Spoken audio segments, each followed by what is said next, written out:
Hallo und willkommen, ich bin im K3 und wie ihr seht, ist es natürlich nochmal Zeit für Warframe und meine Gott, was war das für eine Woche? Was haben wir viele Hotfixe jetzt gekriegt für den PC?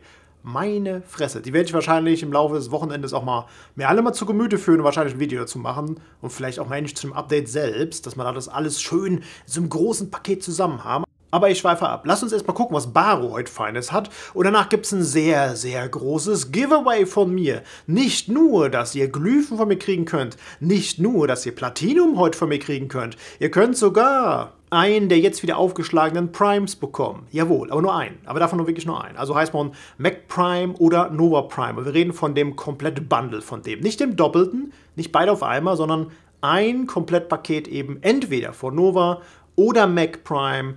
Die Wahl liegt, wenn ihr gewonnen habt, dann bei euch. Aber gut, lasst uns erst mal gucken, was Baro Feines hat. Aufgeschlagen ist heute Baro ausnahmsweise mal auf der Erde. Auf dem Strata-Relais, was wir ja so mühsam wieder aufgebaut haben.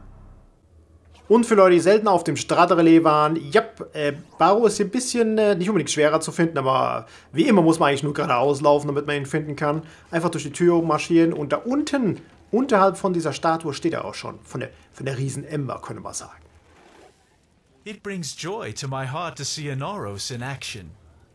Ja, wenigstens erkennt er mich. Aber ja, gehen wir wie immer von oben nach unten durch und mein kleiner Hinweis wie immer, auf dem PC ist jetzt Baro noch für 1 Tag und 22 Stunden im Spiel und nur in dieser Zeit könnt ihr eben die ganzen Klamotten hier auch kaufen, die wir heute hier sehen. Gut, gehen wir hier oben als erstes hin, oben links in die Ecke, nämlich da hätten wir das Axi A5 Relikt. Und wie ihr schon deutlich erkennt, könnt es eben alles drinne für eine AK Vastro Prime, jawohl, als auch natürlich die Pläne für die normale Vastro Prime, weil die braucht ihr natürlich dafür.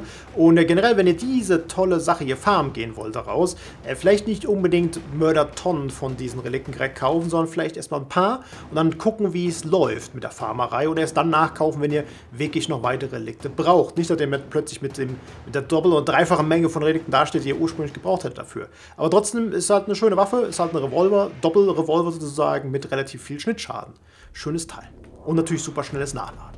Dann hätten wir die Hakona Wraith Leg Armor, die ich persönlich einfach nur als okay bezeichnen wollen würde, weil ich bin jetzt nicht von der Form bin ich nicht der größte Fan von, obwohl ich natürlich auch relativ gut einfärben kann, aber ich habe irgendwie was dagegen, wenn von meinem Knie jetzt irgendwelche Sachen wegstehen. Bin ich nicht der größte Fan von.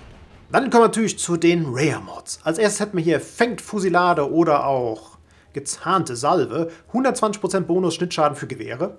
Dann hätten wir den Vermilion Storm oder auch Zinnober-Sturm für Klauen. Und zwar, da wäre das einfach nur ein Stance-Mod, einfach strichen nur, weil, mal ernst, ich fand die Schläge, die man dann macht, wenn man da den drin hat, nicht unbedingt wahnsinnig toll.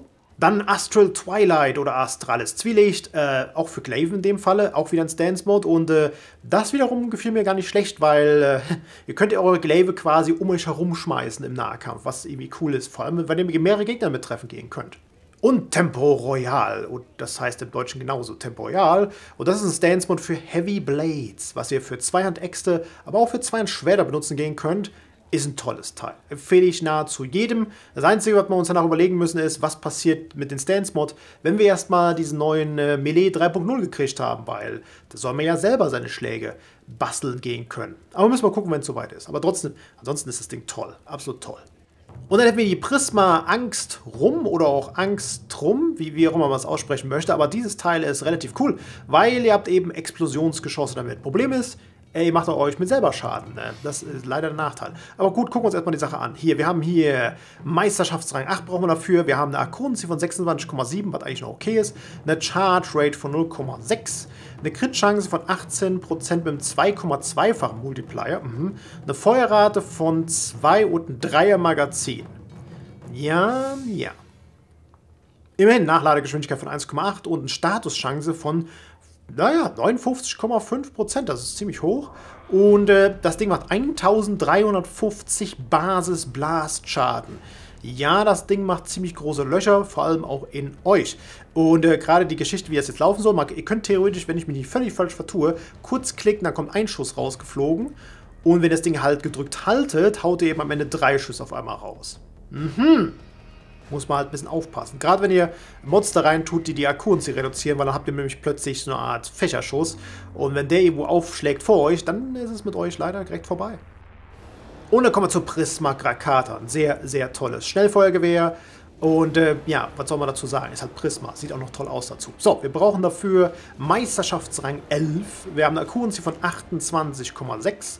Wir haben eine 25% Crit-Chance, einen 2,5-fachen Multiplier, was ziemlich pervers ist. Aber was noch perverser ist, eine 21,67er Feuerrate.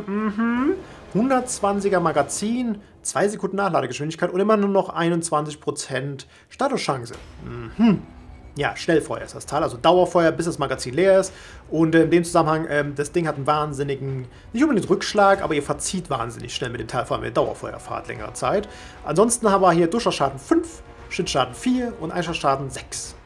Ja, die Werte sind jetzt nicht besonders hoch, aber ihr habt halt super viele Schüsse, die rauskommen. Und das ist schon sehr, sehr nice, das Teil. Wirklich sehr, sehr nice. Wenn man vom Teufel spricht, Twin Grakatas Tausan Skin. Was mich jetzt ein bisschen gewundert hat, dass die nicht mit irgendwelchen, naja, anderen Klamotten aufgeschlagen sind. Ich hätte das, wie gesagt, diese Waffe hier ist natürlich jetzt nur der Skin, aber das so als Prisma-Variante, das hätte ich auch noch toll gefunden. Aber ansonsten reden wir halt für einen Skin der Twin Grakata und wie gesagt, hier sind überall natürlich coole LEDs drauf, die noch eine andere Farbe haben können und hier gibt es schöne Farbübergänge generell. Ja, es hat leider nur eine Sekundärwaffe dafür. Dann hätten wir die Prisma Urus Hyandana, wo ich jetzt schon direkt gesagt habe, warum habe ich mir nicht gekauft, bis ich ein bisschen mehr hin und her geschwiggert habe, das Teil, weil unten seht ihr vielleicht, da ist so ein breites Stück unten dran und davon war ich auch damals wie heute nicht der allergrößte Fan. Nicht wirklich. Und vor allem das Muster, wenn man hinten so guckt, das ist eben nicht so ein Streifen, sondern so ein bisschen dünner werdend, ein bisschen breiter werdend. Geschmackssache, aber wenigstens kann man sehr, sehr deutlich sehen, den tollen Prisma-Effekt da drauf. Prisma gewinnt mich normalerweise immer, aber bei dem Ding hier sage ich ein bisschen, wie ist von der Optik nicht ganz meins. Wobei, bei ihm sieht es gar nicht schlecht aus, fällt mir gerade mal auf. Das sieht wirklich gar nicht schlecht aus. Dann nehmen wir das Ketir Chestplate, ja das Teil in der Mitte, was so ein bisschen das Ketir-Symbol raushaut, wie ihr schon seht. Ich mag nicht, dass hier so ein Hologramm raussteht, muss in meinen Augen nicht sein. Die Schultern sehen natürlich jetzt schon gar nicht unbedingt schlecht aus von der Form her und vor allem kann man die super einfärben. Gerade den Rand kann man separat einfärben, zum Beispiel in Goldfarben. Und gerade bei so Warframes wie Vauban Prime sieht das phänomenal aus, als ob es für ihn gemacht worden wäre, sage ich nur. Bling Bling Deluxe. Und damit hätten wir die Rüstung dann auch komplett, die komplette Ketir-Rüstung haben wir am Start. Das Teil sieht ein bisschen unförmig aus am Bein. Es kommt natürlich auf dem Warframe ein bisschen auch an, aber auch hier können natürlich hier gerade die Metallteile dran wunderbar Gold anfärben. Dann sieht das schon deutlich besser aus. Wie ich schon meinte, gerade an einem gewissen Vauban Prime sieht das sehr, sehr schmuck aus. So, jetzt kommen wir langsam wieder hier raus, weil hier hätten wir das Nexus Fur Pattern. Und da muss ich ganz ehrlich sagen, seht nur selbst. Mit den Worten weißer Adler auf weißem Grund. Leider können wir das so nicht sehen. Aber auf dem Bild können wir es halbwegs erkennen. Hier ist auf jeden Fall so eine Art doch sehr, sehr spezifisches Fellmuster drauf zu erkennen. Ja, das wäre was für Kubros. Und dann hätten wir hier nochmal den Ketir Arrow Skin. Ignoriert den Bogen dabei. Es geht wirklich nur um den Pfeil. Um den Pfeil selbst, halt im Ketir-Look. Das heißt, da tut man Leute scheinbar mit erwürgend an die Wand schießen, so wie das beinahe aussieht. Und natürlich, diese Pfeile könnt ihr auch in einem Köcher bei euch erkennen. Jawohl. Und dann hätten wir den Anpu Stuff Skin. Sofern ihr ein Fan von Stäben seid, nicht von Hellebardenwaffen, aber da könnt ihr eben diesen Ketir-Skinner drauf klacken. Was nicht unbedingt schlecht aussieht, was wirklich nicht unbedingt schlecht aussieht. Wenn ihr auf Stäbe steht, ist das nicht unbedingt eine verkehrte Idee. Passend dazu gibt es auch die Anpu Sugatra. Das ist tatsächlich dieser kleine Bändel hinten dran, dieses kleine Lederriemen mit dem Ketir-Symbol dran. Mehr muss man dazu nicht sagen. Sieht an Stäben noch nicht wahnsinnig toll aus, weil davon mehrere rumbaumeln hat plötzlich. Und dann hätten wir hier den Mantis Prisma Skin. Finde ich immer noch sehr toll. Ich meine, das Schiff kann jetzt sein, wie es will, aber der Effekt von Prisma da drauf ist jedes Mal absolut stellar, sage ich nur. Und dann hätten wir hier das Ketir Atmos Earpieces. Heißt man Worten hier, diese, ich sag mal beinahe schon Katzenohrartigen Teile hier für euren Operator. Ja, könnt ihr haben, müsst ihr nicht. Sieht auf jeden Fall unterhaltsam aus, vor allem, weil es jetzt endlich kombinierbar ist, auch mit der Maske.